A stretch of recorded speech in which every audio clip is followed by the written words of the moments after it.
Hello everyone, welcome back to this channel. आज के इस वीडियो में हम देखने जा रहे हैं क्लास 3 में बच्चों को हिंदी के व्याकरण में वचन का चैप्टर कैसे समझाया जाता है और किस तरह की अलग अलग वर्कशीट के साथ आप बच्चों की इस टॉपिक से रिलेटेड प्रैक्टिस करा सकते हैं। सो वीडियो को पूरा एंड तक देखें। वीडियो अगर आपको अच्छा लगे, हेल्पफुल लगे तो प्लीज वीडियो को लाइक करें। चैनल पे अगर आप नए हैं तो सब्सक्राइब करके वीडियो अदर पेरेंट्स के साथ शेयर जरूर करें। सो हिंदी के ग्रामर में बच्चों को वचन का चैप्टर पढ़ाया जाता है। तो सबसे पहले आपको बच्चों को बताना है कि वचन किसे कहते हैं। तो देखिए यहाँ लिखा है, शब्द के जिस रूप से उसके एक या एक से अधिक होने का पता चले उसे वचन कहते हैं।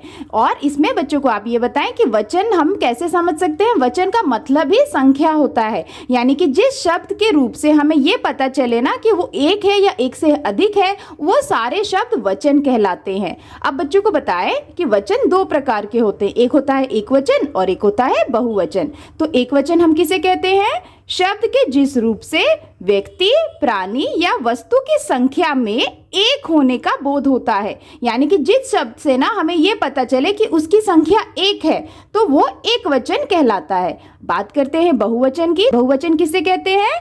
शब्द के जिस रूप से व्यक्ति, प्राणी या वस्तु की संख्या में एक से अधिक होने का बोध होता है, वो बहुवचन कहलाता है। यानी कि बहुवचन किसे कहते हैं? जिस शब्द से हमें ये पता चले कि व्यक्ति, वस्तु या प्राणी की संख्या एक से अधिक है तो वो हमारा बहुवचन कहलाता है। जैसे एग्जाम्पल के लिए देखिए, पुस्तक। तो पुस्तक यानी एक पुस्तक को एक है ना तो हम पुस्तक बोलेंगे, लेकिन अगर एक से ज्यादा है तो क्या होगा? पुस्तकें हो जाएगा। तो पुस्तकें से हमें समझ में आ रहा है कि एक से ज्यादा पुस्तकों की बात हो रही है। तो ये क्या है? ये बहुवचन शब्द हो गया। और एक पुस्तक है तो ये एक वचन शब्द हो गया। उसी तरह से देखिए, ये है गुड़िया, तो गुड़िया एक वचन हो गया क्योंकि एक गुड़िया की बात हो रही है। और यहाँ पे है गुड़िया, तो गुड़िया बहुवचन वाला शब्द हो गया। तो इस तरह से ना बच्चों को एक वचन, बहुवचन और वचन के बारे में आप इस तरह से बच्चों को समझाएं। बच्चों को बताया जाता है कि अगर कोई भी ऐसा शब्द है जो एक वचन है जिसे हमें बहुवचन में बदलना है ना, तो उसके कुछ नियम होते हैं जो बच्चों को जानने होते हैं।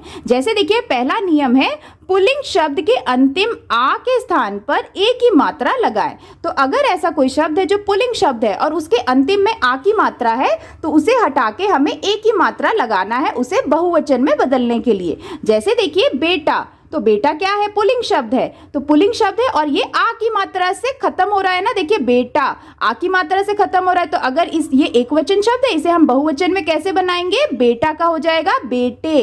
तो हमने आ की मात्रा हटा दिया और ए की मात्रा लगा दिया, तो ये हो जाएगा बेटा का बेटे। उसी तरह से देखिए केला, केला भी पुल्लिंग शब्द है, तो केला का क्या हो जाएगा? केले। हमने आ की मात्रा के बदले हमने क्या जोड़ दिया? ए की मात्रा जोड़ दिया, जिससे कि ये बहुवचन बन गया। अब देखिए नियम दूसरा, स्त्रीलिंग शब्द के अ के स्थान पर एक ही मात्रा लगाएं।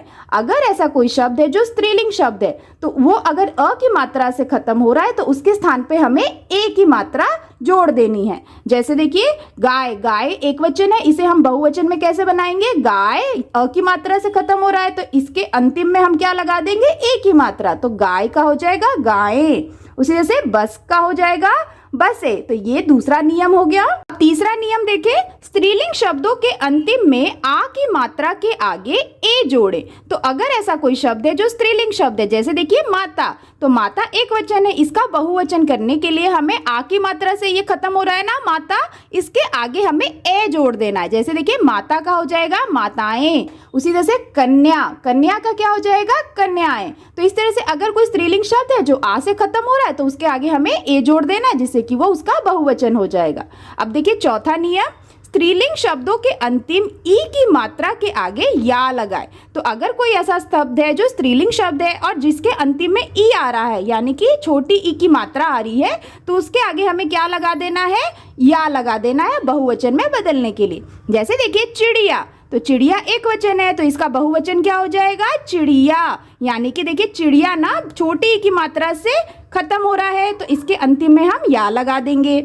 उसी तरह से देखिए यहाँ पे मनी, तो मनी भी छोटी ई की मात्रा है ना इसमें, तो इसके आगे हम क्या लगा देंगे? या लगा देंगे, तो हो जाएगा मनी का मनिया। उसी तरह से देखिए पांचवा नियम है स्त्रीलिंग शब्दों में अंतिम ई को ई करके तथा अंत में या जोड़े। तो अगर ऐसा कोई स्त्रीलिंग शब्द है जिसके अंतिम में ना बड़ी ई की मात्रा हो तो उसको हमें बदल के छोटी ई की मात्रा लगा देना है और अंत में या जोड़ देना है उसे बहुवचन में बदलने के लिए। जैसे देखिए सहेली, तो सहेली अंतिम में क्या है, बड़ी ई की मात्रा है, तो इसे अगर हमें बहुवचन में बदलना है तो हम लिखेंगे सहेली, जिसमें ल के साथ हम छोटी ई की मात्रा लगाएंगे और या जोड़ देंगे, तो हो जाएगा सहेली का सहेलियां। उसी से देखिए लड़की, तो लड़की भी अंतिम में देखिए बड़ी की मात्रा से खत्म हो रहा है, तो इसे हम बदलेंगे छोटी की मात्रा में और या जोड़ देंगे तो बहुवचन हो जाएगा, यानी कि लड़की का हो जाएगा लड़कियां। तो इस तरह से ना बच्चों को जो नियम होते हैं एक वचन से बहुवचन में किसी भी शब्द को बदलने के लिए वो बताया जाता है, समझाया जाता है। तो आप इस तरह से बच्चों को नियम जरूर समझाएं। अब एक बार बच्चों को जब आप एक वचन से बहुवचन के नियम समझा दें तो कुछ इस तरह की वर्कशीट देख के प्रैक्टिस करा सकते हैं। जैसे देखिए पहला वर्कशीट है, दिए गए प्रश्नों के सही उत्तर पर टिक का निशान लगाएं। तो यहाँ पे जो प्रश्न दिए हैं इसके कुछ विकल्प हैं जिसमें से जो सही आंसर है ना बच्चों को उस पर टिक करना है। जैसे देखिए पहला है, दवाई शब्द का बहुवचन है दवाइयाँ, दवाइयाँ, दवाएं। तो इसका सही विकल्प क्या है, तो देखिए दवाई आई बड़ी ई से खत्म हो रहा है ना, तो हमने नियम में पढ़ा था अगर कोई बड़ी ई से खत्म होता है कोई शब्द तो उसको हम क्या करेंगे, बहुवचन में बदलने के लिए छोटी ई की मात्रा और या जोड़ देंगे। तो आंसर क्या हो जाएगा, दवाई का बहुवचन हो जाएगा दवाइयाँ, यानी कि छोटी ई और या। तो दूसरा विकल्प सही है। उसी तरह से देखिए नेक्स्ट है, कौन सा वाक्य अशुद्ध है। तो यहाँ पे ना दो वाक्य दिए गए हैं, इसमें से बच्चों को समझना है कि कौन सा वाक्य गलत है। जैसे देखिए लड़कियां पढ़ने जाती हैं और यहाँ लिखा है लड़कियां पढ़ने जाती हैं। तो देखिए यहाँ पे ना लड़कियां इस तरह से लिखा और यहाँ पे इस तरह से लिखा है, तो कौन सा सही है। तो देखिए लड़कियां जब हम लिखेंगे ना तो हम कभी भी बड़ी ई की मात्रा नहीं लगाएंगे, छोटी ई की मात्रा और या जोड़ेंगे, जबकि यहाँ पे बड़ी ई की मात्रा और या जोड़ा है, तो ये गलत हो गया, तो इसीलिए ये अशुद्ध है, तो हम इसे टिक कर देंगे। उसी से देखिए नेक्स्ट है, लकड़हारे ने कई पेड़ काट दिए।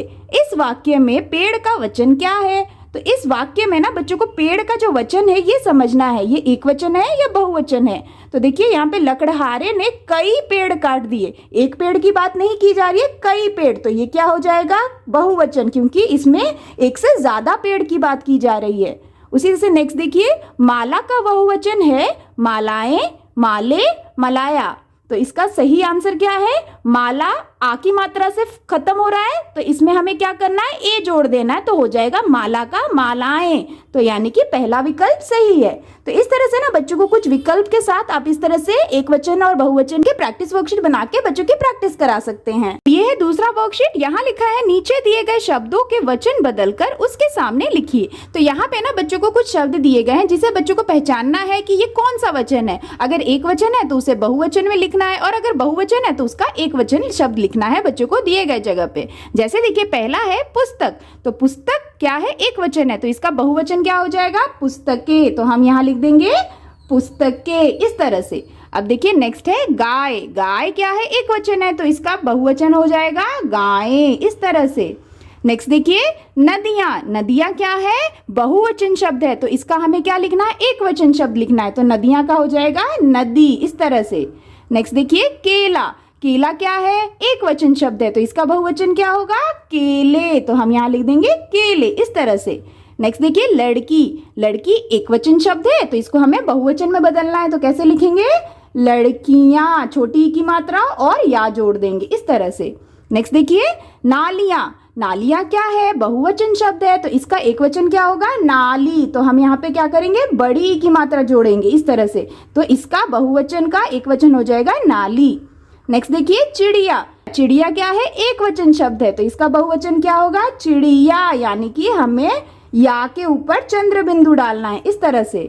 नेक्स्ट देखिए कलमे, कलमे क्या है, एक से ज्यादा कलम को हम कलमे कहते हैं, यानी कि ये बहुवचन शब्द है, तो इसका एक वचन क्या होगा, कलम, तो हम यहाँ लिख देंगे। तो इस तरह से बच्चों को ना एक वचन से बहुवचन या बहुवचन से एक वचन में बदलने के लिए इस तरह से वर्कशीट प्रैक्टिस कराई जाती है। तो आप इस तरह से वर्कशीट देके बच्चों की प्रैक्टिस जरूर कराएं। अब ये है तीसरा प्रश्न, सही शब्द चुनकर लिखें। तो यहाँ पे बच्चों को कुछ रिक्त स्थान दिए गए हैं जिसमें बच्चों को कुछ शब्द भी दिए गए हैं, तो बच्चों को सही शब्द को ना रिक्त स्थान में भरना है और कंप्लीट करना है वर्कशीट। जैसे देखिए पहला है, नदी में अनेक डैश तैर रही थी, तो यहाँ दिया मछलियां या मछली, तो देखिए यहाँ पे वाक्य में बोला है नदी में अनेक, अनेक बोला है यानी एक से ज्यादा, तो क्या होगा, मछलियां तैर रही थी, तो हम यहाँ लिखेंगे मछलियां, इस तरह से। तो बच्चों को याद रखना है कि यहाँ पे एक वचन शब्द आएगा या बहुवचन। अगर एक से ज्यादा होगा तो बहुवचन शब्द आएगा, और अगर एक ही संख्या वाली कोई शब्द है तो वहां पे एक वचन शब्द आएगा। जैसे देखिए नेक्स्ट है, 3 लड़के डैश में चले गए, बगीचा या बगीचे, तो क्या आएगा, 3 लड़के बगीचे, बगीचे में चले गए, तो हम यहाँ लिख देंगे। नेक्स्ट देखिए, एक मुर्गी और एक डैश दाना खा रही है, पंछी या पंछियां, तो यहाँ पे एक बोला गया है, तो एक के साथ क्या आएगा, पंछी, क्योंकि ये एक वचन की बात हो रही है, तो पंछी दाना खा रहे हैं। उसी तरह से नेक्स्ट देखिए, आज मैंने कक्षा में 2 डैश पढ़ी, कविताएं या कविता, तो यहाँ पे 2 बोला जा रहा है, एक से ज्यादा की बात की जा रही है, इसीलिए यहाँ आएगा कविताएं, कविताएं पढ़ी, इस तरह से। नेक्स्ट देखिए, मेरी हिंदी की पुस्तक में बहुत सी डैश है, तस्वीरों या तस्वीरें, तो क्या आएगा, मेरी हिंदी की पुस्तक में बहुत सी तस्वीरें हैं, तो हम यहाँ लिखेंगे तस्वीरें, इस तरह से। नेक्स्ट देखिए, सारे डैश नए हैं, पर्दा या पर्दे, तो होगा सारे पर्दे नए हैं, क्योंकि हम यहाँ पे एक से ज्यादा की बात कर रहे हैं पर्दे की, तो यहाँ पे होगा सारे पर्दे नए हैं। तो इस तरह से बच्चों को एक वचन और बहुवचन समझाने के लिए इस तरह की वर्कशीट बना के बच्चों की प्रैक्टिस जरूर कराएं। ये चौथा प्रश्न यहाँ लिखा है, रंगीन शब्दों के बहुवचन बनाकर वाक्यों को दोबारा लिखें। तो यहाँ पे ना बच्चों को कुछ वाक्य दिए गए हैं, हर एक वाक्य में ना एक ऐसा रंगीन शब्द है जिसको बच्चों को बहुवचन में बदलकर वाक्य को दोबारा लिखना है। जैसे देखिए, पहला है चाबी खो गई, तो यहाँ पे चाबी जो है ना ये रंगीन शब्द है, तो इसका हमें बहुवचन लिखना है पहले। तो चाबी का क्या होगा, चाबियां, चाबी बड़ी की मात्रा से खत्म हो रहा है तो हम छोटी ई की मात्रा लगाएंगे और या जोड़ देंगे, तो ये हो जाएगा इसका बहुवचन, चाबियां खो गई हैं, इस तरह से लिखना है। उसी तरह से नेक्स्ट देखिए, यह वस्तु अच्छी है, तो यहाँ पे कौन से शब्द को हमें बहुवचन में बदलना है, वस्तु, तो यहाँ पे हम क्या होगा, वस्तु का क्या हो जाएगा, बहुवचन, वस्तुएं, तो यहाँ पे लिखेंगे हम यह वस्तुएं अच्छी हैं, इस तरह से। नेक्स्ट देखिए, बिल्ली मोटी है, तो यहाँ पे बिल्ली को हमें बहुवचन में बदलना है, तो बिल्ली का बहुवचन क्या होगा, बिल्लियां, तो बिल्लियां हम कैसे लिखेंगे, बड़ी की मात्रा से ये खत्म हो रहा है तो हम छोटी की मात्रा डालेंगे, बिल्लियां, इस तरह से लिखा जाता है, बिल्लियां मोटी हैं, इस तरह से। तो इस तरह से ना बच्चों को वाक्य में भी कुछ एक वचन वाले शब्द को बहुवचन में बदल के वाक्य को दोबारा लिखने की प्रैक्टिस कराई जाती है। आप इस तरह से भी वर्कशीट बना के बच्चों की प्रैक्टिस जरूर कराएं। ये है 5वां प्रश्न, यहाँ लिखा है, दिए गए शब्दों के सही वचन पर टिक का निशान लगाएं। तो यहाँ पे ना बच्चों को कुछ शब्द दिए गए हैं, अब ये जो शब्द है ये एक वचन है या बहुवचन है उसे बच्चों को टिक करना है। जैसे देखिए, बस, बस क्या है, एक वचन शब्द है, क्योंकि यहाँ पे सिर्फ एक बस की बात की जा रही है, इसीलिए हम एक वचन की जगह पे टिक कर देंगे। उसी तरह से देखिए, नेक्स्ट है तोता, तोता भी एक वचन शब्द है। घड़ियां, घड़ियां क्या है, एक से ज्यादा घड़ी की बात की जा रही है, इसलिए ये है बहुवचन, तो घड़ियां हो गया बहुवचन शब्द। संतरा, संतरा क्या है, एक वचन शब्द। जूते, जूते क्या है, एक से ज्यादा जूते यानी कि बहुवचन शब्द। हाथी, हाथी क्या है, एक वचन शब्द है। गमले, गमले क्या है, बहुवचन वाला शब्द है। औरत, औरत है एक वचन शब्द। तो इस तरह से ना बच्चों को शब्दों को पहचानना है कि वो एक वचन है या बहुवचन है। इस तरह से भी बच्चों को क्लासेस में प्रैक्टिस कराई जाती है एक वचन और बहुवचन समझने के लिए। तो आप इस तरह से बच्चों की प्रैक्टिस वर्कशीट बना के दे सकते हैं। That's all for today's videos friends. I hope कि आपके बच्चों के लिए ये हिंदी में वचन से रिलेटेड वर्कशीट काफी हेल्पफुल रही होंगी। अगर आप बच्चों को इस तरह से प्रैक्टिस कराएंगे तो बच्चे बहुत ही आसानी से वचन का चैप्टर समझ पाएंगे। अगर वीडियो आपको अच्छा लगा हो, हेल्पफुल लगा हो तो प्लीज वीडियो को लाइक करें और अगर आप चैनल पे नए हैं तो सब्सक्राइब करना बिल्कुल ना भूलें। मिलते हैं आपसे नेक्स्ट वीडियो या वर्कशीट के साथ, तब तक के लिए take care and bye bye.